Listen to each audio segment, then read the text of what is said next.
जब गैर इस्लाम की अच्छाई को देख के इस्लाम लाए तो हमने इस्लाम की अच्छाइयों को क्यों नहीं जाना? मुझे बताया जाए, डॉक्टर इकबाल ने कहा था तेरे दामन में है किस लालो जवाहिर की कमी, तू किसी और के दामन की तरफ क्यों देखे? तू किसी और के दामन की तरफ क्यों देखे? मेरे नबी ने 63 साल जिंदगी में, जाहिरी जिंदगी में 100 साल के इंसान को भी जीने का शऊर दिया और एक दिन के इंसान को भी जीने का शऊर दिया है। चाहे वो दूध पीने की मुद्दत हो, उस मुद्दत का भी सलीका नबी ने सिखाया है। चाहे वो कब्र तक जाने की मुद्दत हो, हुजूर ने वो तरीके भी सिखाए। लेकिन आज मुझे बताया जाए, आज हम जलसे में इतने लोग बैठे, ईमानदारी के साथ बताइए, क्या इतने बड़े मजमे में किसी को किसी से नफरत नहीं होगी? कितने ऐसे होंगे कि अगर एक दस्तरखान पे बुलाया जाता तो कहते नहीं, पप्पू आएगा तो जुम्मा नहीं आएगा, जुम्मा आएगा तो अड्डन नहीं आएगा, लड्डन आएगा तो अच्छन नहीं आएगा। अगर एक दस्तरखान की बात आती है तो हजारों नफरतें निकल आती हैं।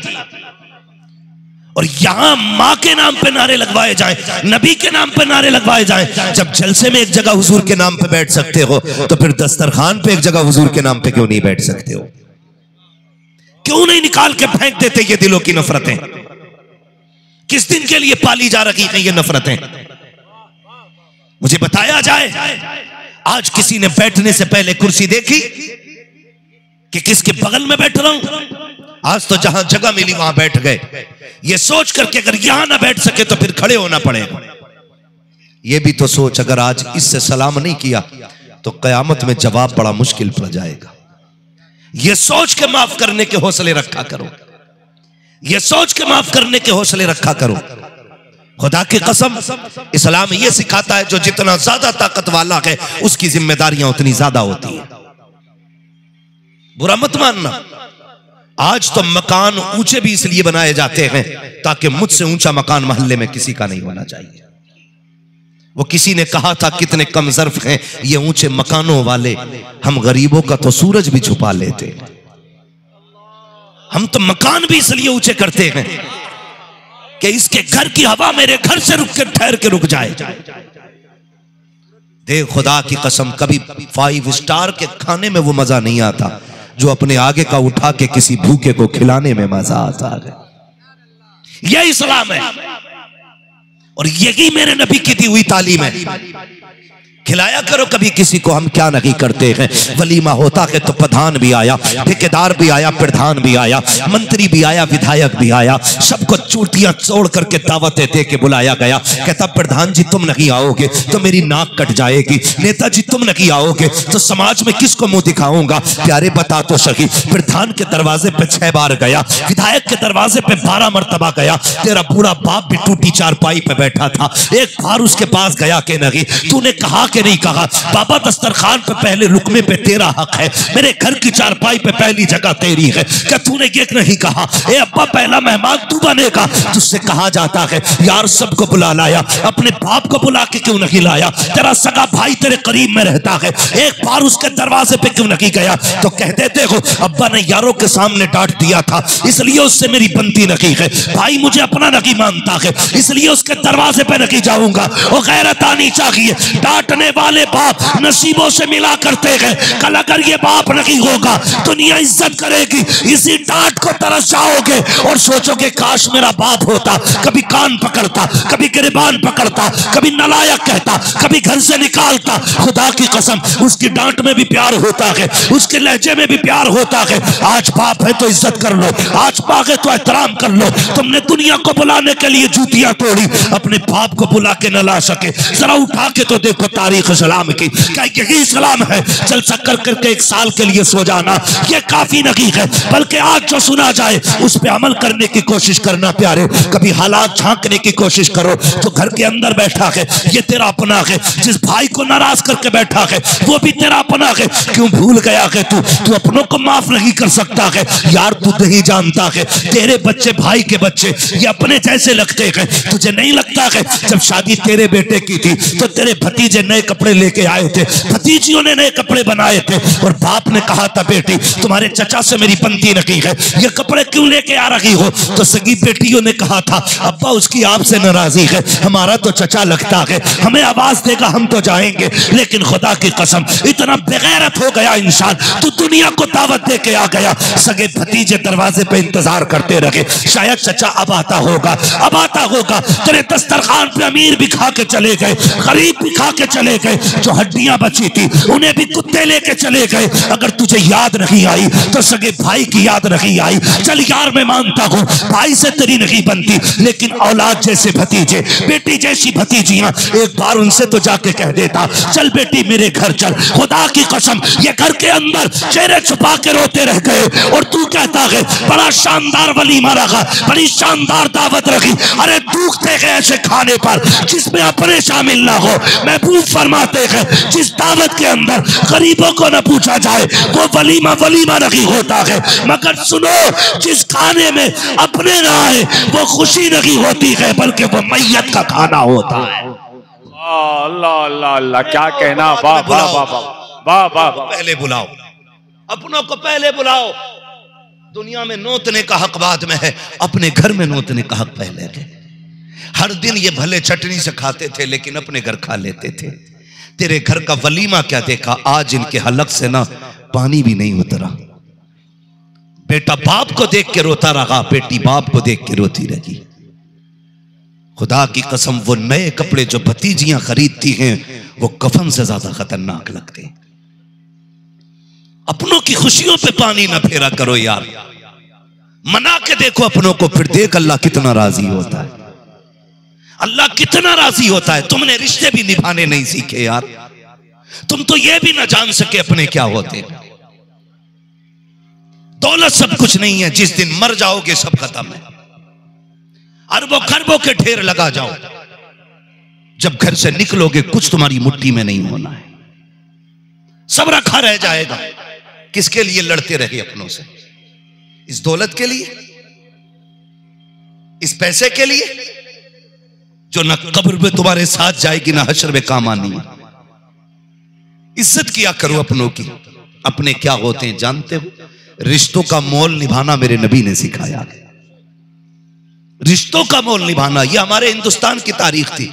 जब तक इस्लाम नहीं आया था सब एक दूसरे की तरफ पीट करके खाना खाते थे, लेकिन जैसे ही इस्लाम आया और कलमा पढ़ने वालों ने एक जगह बैठ के एक प्लेट में खा के दिखाया तो पूरा हिंदुस्तान चीख रहा था। मोहब्बत देखनी है तो फिर मोहम्मद अरबी की दी हुई तालीम में देखिए। हाय हाय, वाह वाह वाह, अल्लाह अकबर।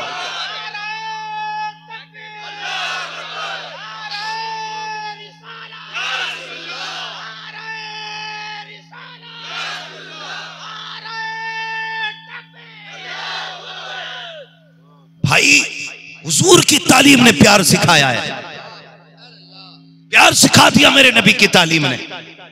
आज कौन सा झगड़ा नहीं है, जात बिरादरी के झगड़े हम में नहीं है। बोला जाए खसाब अंसारी को खातिर में नहीं लाता, अंसारी फकीर को खातिर में नहीं लाता, छोटी जातों को इज्जत नहीं दी जाती। क्यों? मैं पठान हूं, मैं सैयद हूं। डॉक्टर इकबाल ने कहा था यूं तो सैयद भी हो, मिर्जा भी हो, अफगान भी हो, तुम सभी कुछ हो बताओ कि मुसलमान भी हो। मुझे बताया जाए, खुदा की कसम मेरे नबी ने बिलाल का हाथ पकड़ा, चंद दिनों का गुलाम नहीं था, पुश्त दर पुश्त गुलामी करने वाली जात बिलाल की थी। लेकिन जब खड़ा किया, अब मदीने के सबसे बड़े ताजिर, अरब के सबसे बड़े ताजिर अबू बकर की करवट में खड़ा किया। कोई कहने वाला नहीं था क्यों खड़ा किया गया। इसी को कहा जाता था इस्लाम क्या आया, नफरतों की दीवारें तोड़ता चला आया, मोहब्बतें बांटता हुआ इस्लाम आया। लेकिन तकलीफ होती आज उसी इस्लाम के मानने वाले इतनी बड़ी बड़ी दीवारें करके खड़े हैं कि जो आज गिर नहीं रही है, आज गिर नहीं रही है। इतनी नफरतें। मुझे बताया जाए, कोर्ट के अंदर किसी भी धर्म का मसला हो, मुकदमे जाके चेक करो, अक्सर मुकदमे और दावे भाई के खिलाफ है। 90% मुकदमे भाई के खिलाफ है। 90% मुकदमे कोई दूसरा तुम पे करने नहीं आया। या तो बड़े भाई ने छोटे भाई के खिलाफ मुकदमा कर रखा है, या छोटे भाई ने बड़े के खिलाफ मुकदमा कर रखा है।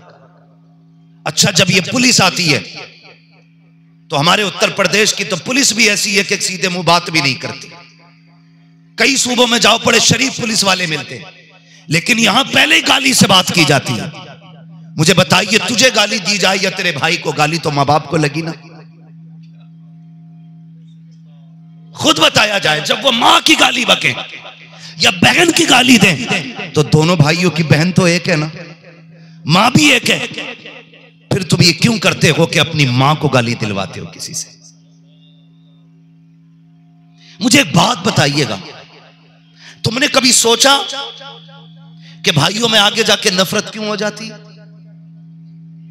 कभी गौर किया? नहीं किया हो तो आज कीजिए। जब हम छोटे छोटे थे,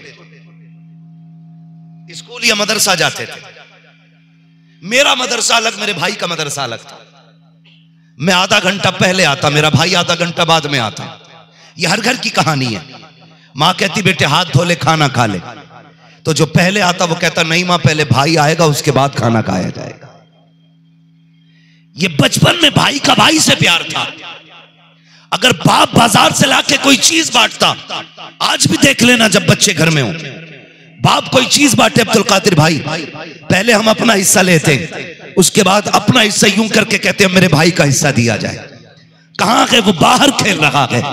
यार तुम बचपन में अपने भाई का हिस्सा गंवाना नहीं चाहते थे, उसके बगैर खाना नहीं खाते थे। लेकिन आज क्या हो गया है? आंगन भी वही है, चौखट भी वही है, लहू भी वही है, चेहरे भी वही है, नाम भी वही है, रिश्ते भी वही है, आंगन भी वही है, यादें भी वही है, बाप भी वही है, माँ भी वही है, शहर भी वही है, गलियां भी वही है, सब कुछ वही है। फिर आज नफरतें क्यों है? अपने अपने हिस्से के लिए झगड़े क्यों है? एक दूसरे की नाप तोल के लिए बंदूक के तमंचे क्यों है? एक दूसरे के इंचों की खातिर ये मुकदमे और ये कोर्ट कचहरी क्यों है? जानते हो, बहुत गौर करने के बाद मैं इस नतीजे पे पहुंचा, जब हम छोटे थे हमारे दिल के अंदर कि दुनिया की दौलत नहीं थी, ये पैसा दिल में ना था, ये पैसा हमारे दिल में ना था। उस वक्त दिल के अंदर सिर्फ रिश्ते कहा करते थे। जब से हम बड़े हो गए ये दौलत दिल में आ गई। जब दौलत दिल में आ गई तो रिश्ते निकल गए। तुम्हें खुदा का वास्ता दौलत के लिए रिश्ते ना तोड़ना, इसलिए कि दौलत मेहनत से मिलती है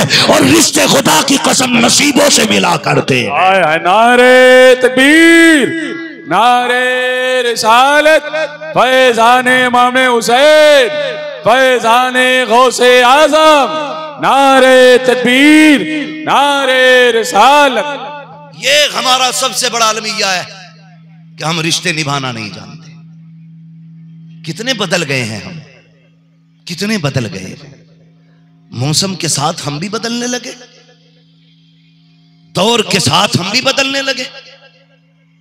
सुने मेरे भाई, आज बहन जो ईद के दिन भी तुम्हारा इंतजार करती है, त्योहार के दिन कहती है मेरा भाई आता होगा, लेकिन तुम अपने त्योहार के दिन नए कपड़े पहन के यारों के साथ बैठ के गप्पे लड़ाते हो, बहन के दरवाजे नहीं जाते।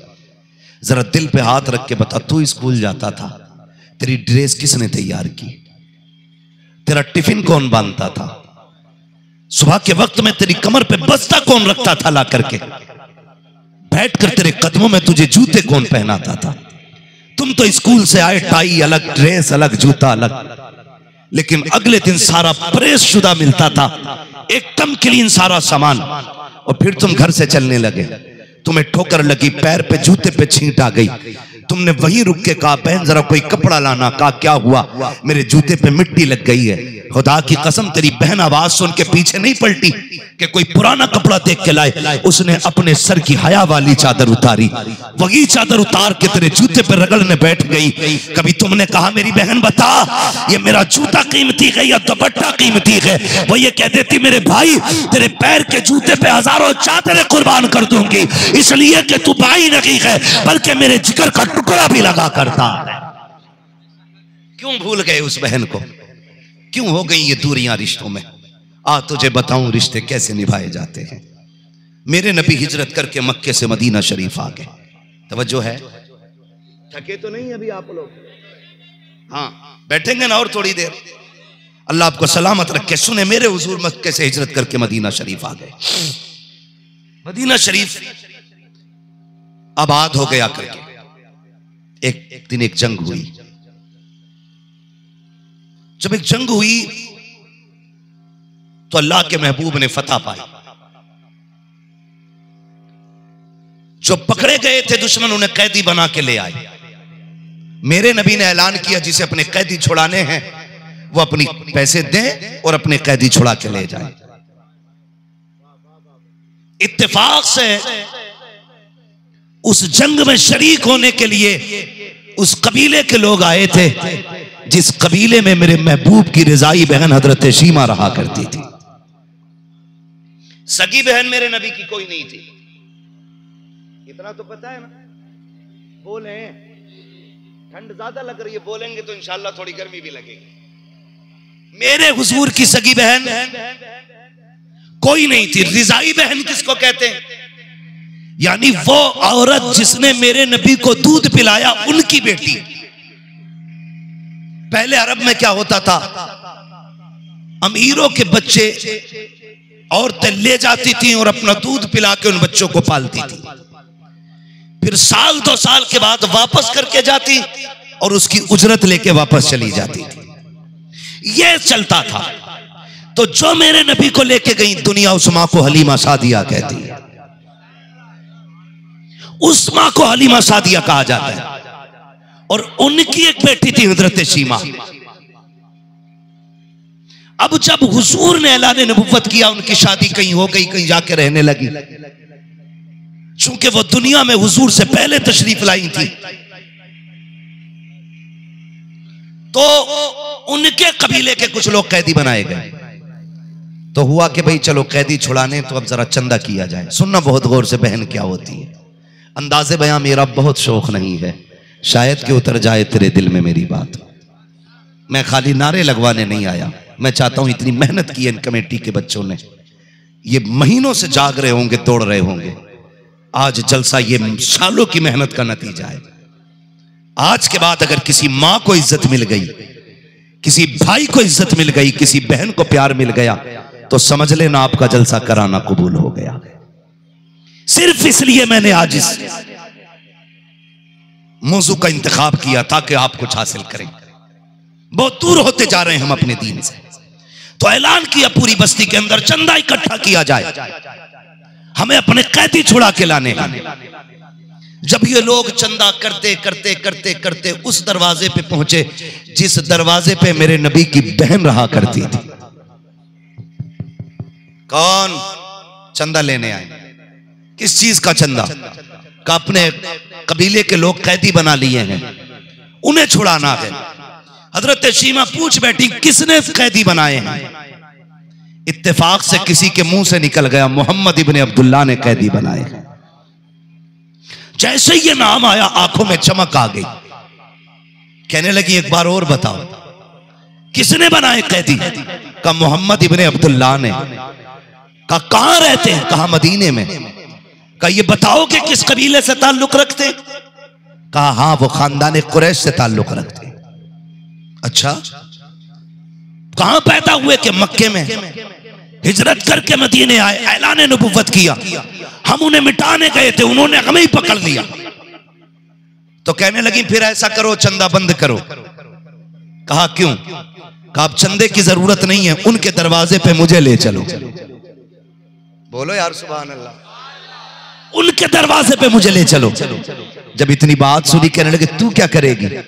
कहा तुम नहीं जानते हो, मैं मोहम्मद इब्ने अब्दुल्ला की बहन लगती हूं। कहा तो क्या कहना चाहती हो? कहा भाई के झोले पे, भाई की चौखट पे अब पैसा नहीं चलेगा, बहन की झोली चलेगी।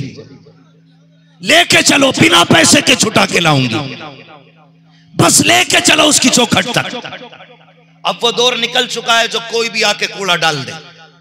वो दौर खत्म हो चुका था नबी के रास्ते में कांटे बिछाए जाए। अब दौर ऐसा था, सहाबा पहरे दिया करते थे। अब तलवारें लगी रहती थी नबी के दरवाजे पर। अब हिम्मत नहीं थी कोई डायरेक्ट मुलाकात कर ले। अब हुक्म यह था, गुस्ल करें, 2 रकात नमाज अदा करें, उसके बाद घर से कुछ लें और सदका करें, फिर महबूब की चौखट पे आना है। अब इतना सख्त हुक्म था। हजरत शीमा कबीले के लोगों के साथ चली। जैसी हुजूर जिस खेमे में थे उसके दरवाजे के करीब पहुंची, चली जा रही थी क्योंकि गांव में रहने वाली थी। जैसी अंदर जाने की कोशिश की, गुलामों ने तलवारें लगा दी। ए खातून, किधर जा रही है? आपने फरमाया खल्लू सभी, रास्ता छोड़ो, मैं तुम्हारे मोहम्मद की बहन लगती हूं। इतना जुमला आना था, मियां तलवारें तो क्या चीज की, नजरें झुक गई थी, नजरें झुक गई। कहा ठहरिए खातून।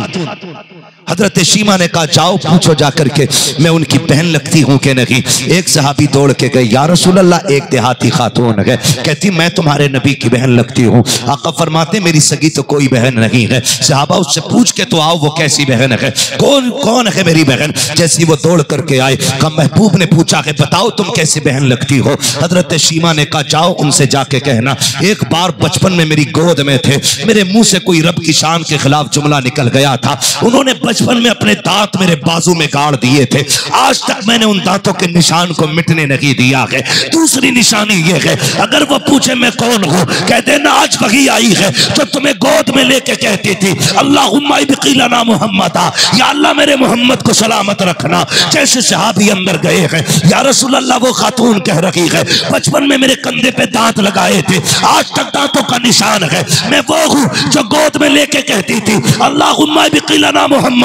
इतना सुनना था, मेरे नबी अपनी जगह से इतनी तेजी से उठते हैं कि चादर काशाने नबुव्वत से सरक जाती है, शाने नबुव्वत से का चादर सरकी, हुजूर की चादर नीचे आई, आका ने चादर छोड़ दी, दौड़ करके पहुंचे हैं। सहाबा आने दो वो मेरी बहन शीमा है, आने दो वो मेरी बहन शीमा है। अल्लाह अकबर। कबीले के लोगों के साथ हजरत शीमा अंदर आ रही है। अब किसी को कोई पाबंदी नहीं है, इसलिए कि शीमा के साथ आ रहे हैं। जैसी अंदर तशरीफ लाई है, सारे लोगों को नबी ने कहा बैठ जाओ। चाहते तो ये कि बहन भी बैठ जाती, मेरे नबी ने चादर बिछाई, कहा बहन आप इस पे बैठ जाइए। ये कौन है? ये वो है जिसकी मर्जी के बगैर जिब्रील नहीं बैठ सकते हैं। ये वो है जो पहुंचे सिदरतुल मुंतहा के लिए, जब मस्जिद अक्सा में जाते हैं तो नबी पहले से इंतजार में खड़े हैं। आज वो कहते हैं ए मेरी बहन चादर पे बैठ जाओ। बहन ने भाई की कलाई थामी, अंदर लेकर के गई, कहती नहीं या रसूल अल्लाह बात ऐसी है, ये जो मेरे कबीले वाले हैं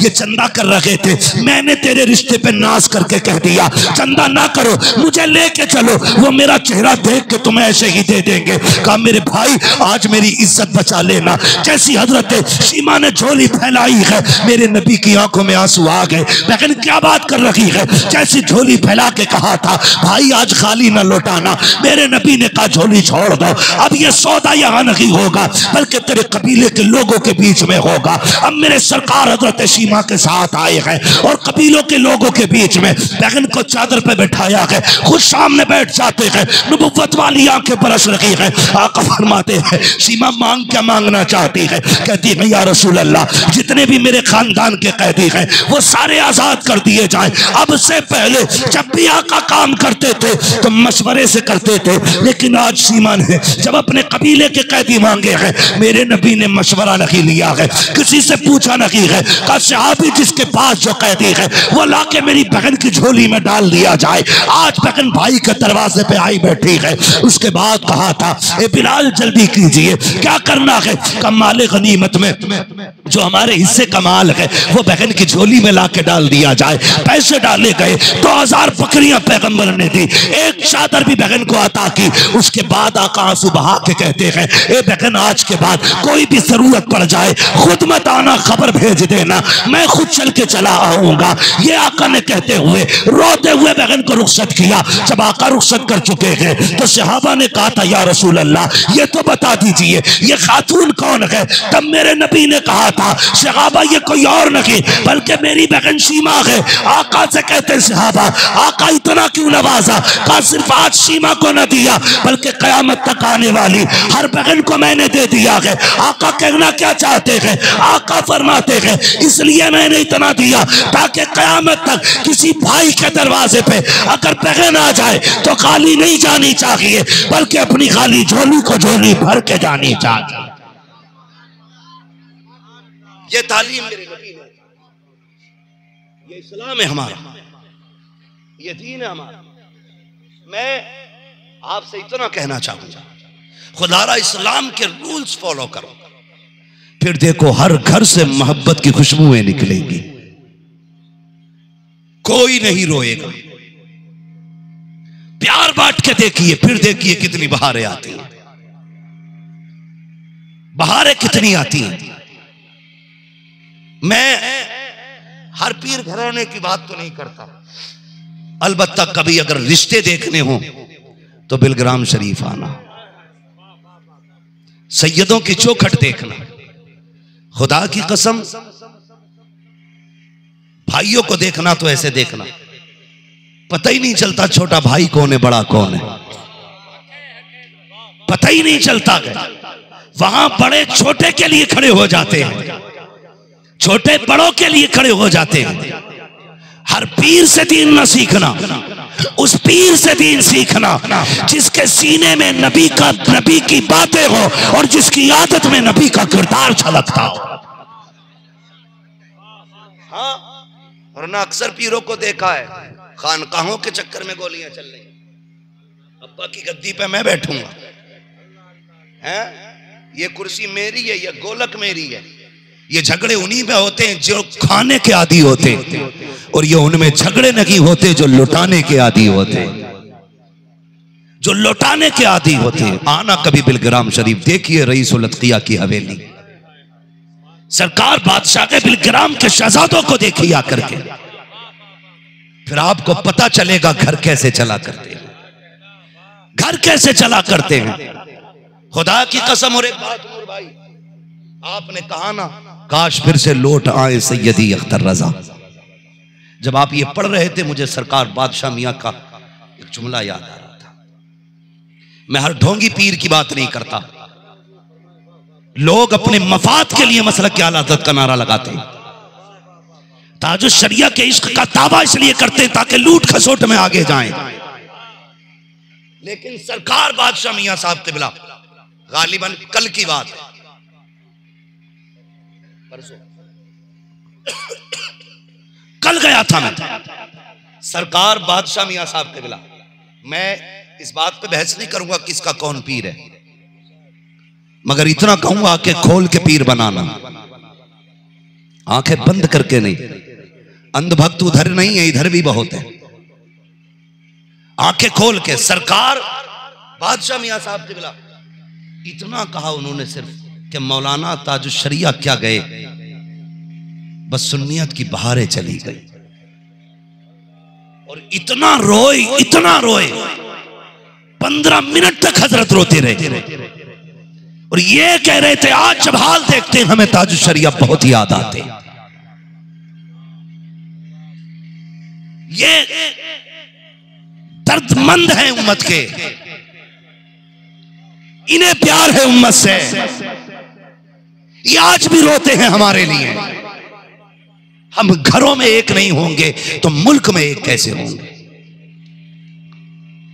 हम सगे भाई के लिए रोटी का इंतजाम नहीं करेंगे तो पड़ोसी को कैसे देख लेंगे?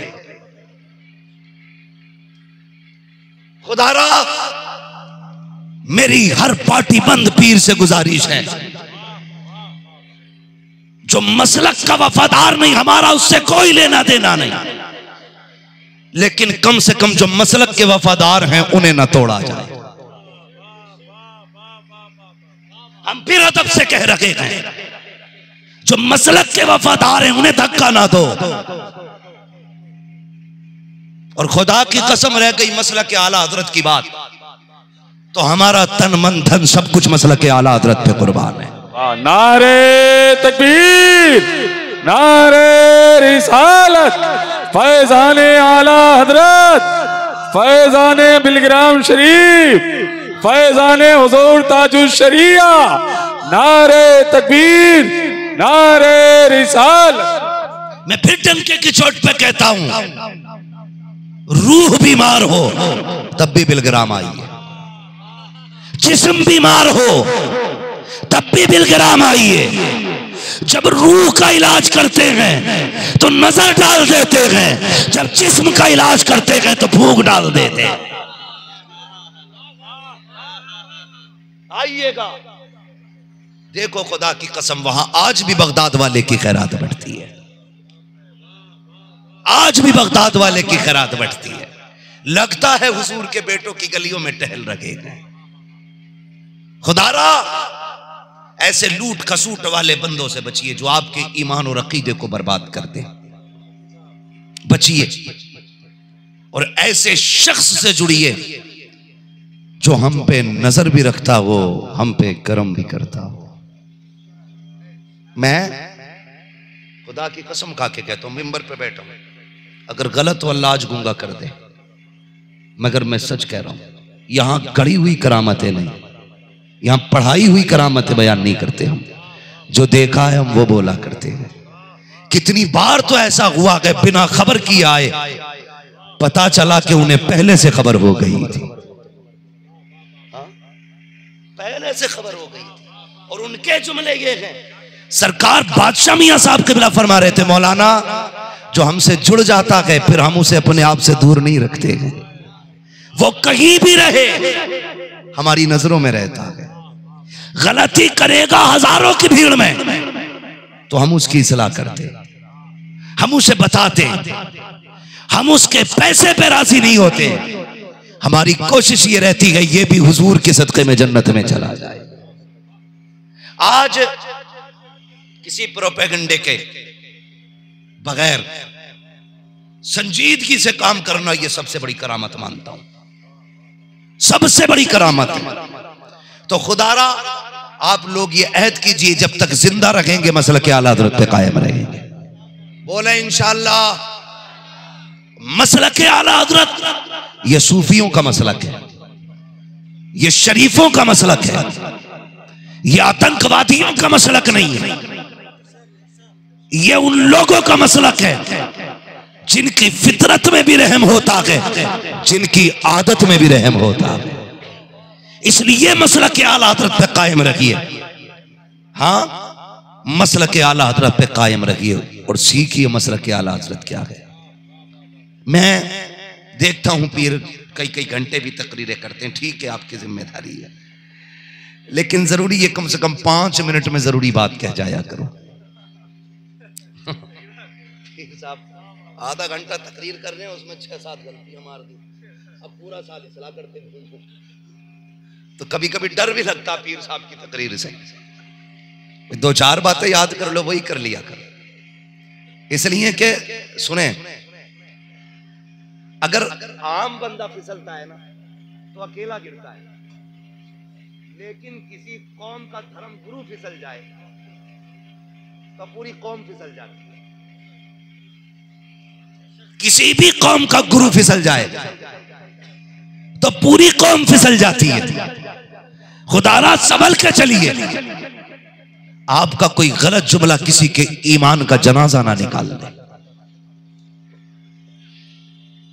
दिलों में रहम पैदा कीजिए, रिश्तों में प्यार बांटिए, मोहब्बतें कीजिए और दुनिया को बताइए अगर नबी की तालीम में इतना प्यार है तो फिर नबी की जात में कितना प्यार होगा।